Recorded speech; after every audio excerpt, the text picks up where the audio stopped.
The air hung heavy with the scent of industrial cleaner and nervous anticipation. Two women sat awkwardly on opposite sides of a cold metal table. Sarah, a vision in a floral sundress and sandals, fidgeted with the strap of her purse. Across from her, Maria, clad in combat boots and a worn band t-shirt, tapped a steady rhythm on the tabletop. They were a study in contrasts, brought together by circumstance in a sterile government building. Their husbands, both recently deployed, had insisted on this meeting. They were there to complete a daunting task, a formality most military couples dreaded. The paperwork seemed to pulse on the table between them. DD Form 93, Record of Casualty. It was a stark reminder of the risks their husbands faced daily. "This is awful, isn't it?" Sarah tried to make small talk, her voice a nervous tremor in the silence. Maria, however, remained stoic, her gaze fixed on the form. The silence stretched, punctuated only by the hum of fluorescent lights overhead. "You have no idea. You haven't even filled out the part about what you want done with the body." Sarah recoiled as if slapped. The morbid reality of the form, the reason they were there, crashed over her. She'd skimmed over that section, unable to stomach the thought of checking boxes about caskets and funeral arrangements. The weight of what it meant to be a military wife, the ever-present shadow of loss, descended upon her. "Look, I get it, it's scary stuff. But it's better to decide now, when you can think straight, than when you're a mess."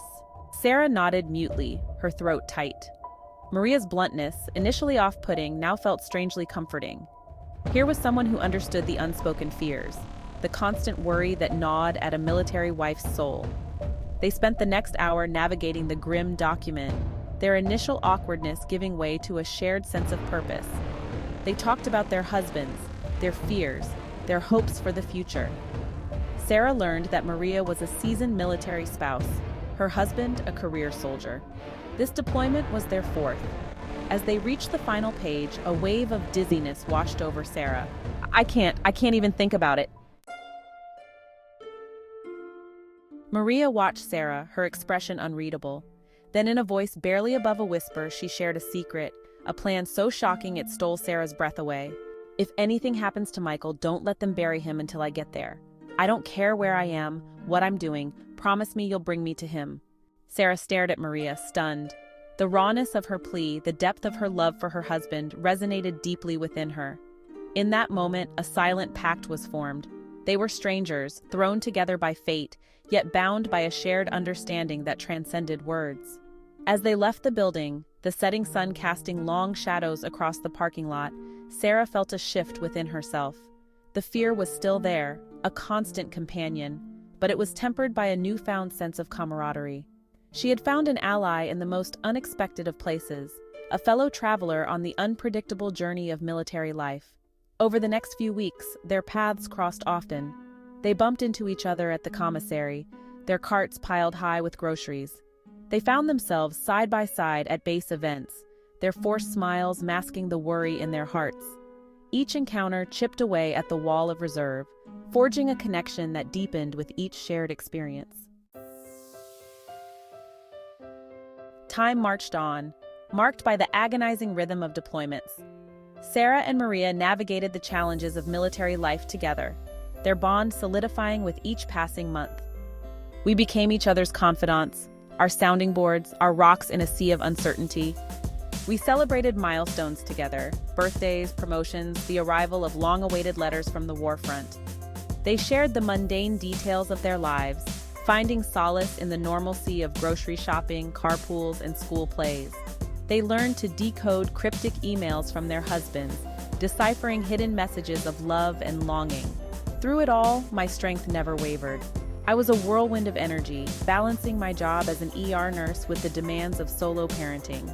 She taught Sarah the art of resilience, the importance of finding humor in the midst of chaos. Sarah, in turn, offered Maria a listening ear and a shoulder to cry on.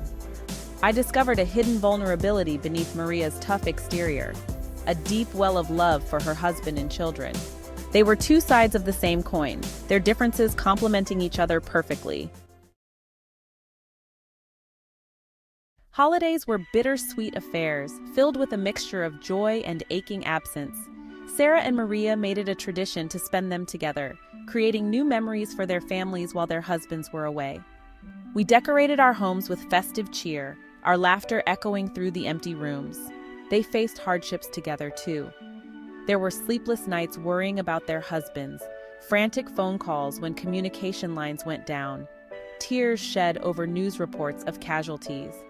Through it all, their friendship remained a constant, a beacon of light in the darkest of times. One particularly difficult Christmas, with both our husbands deployed to a particularly dangerous region, I found myself overwhelmed with despair.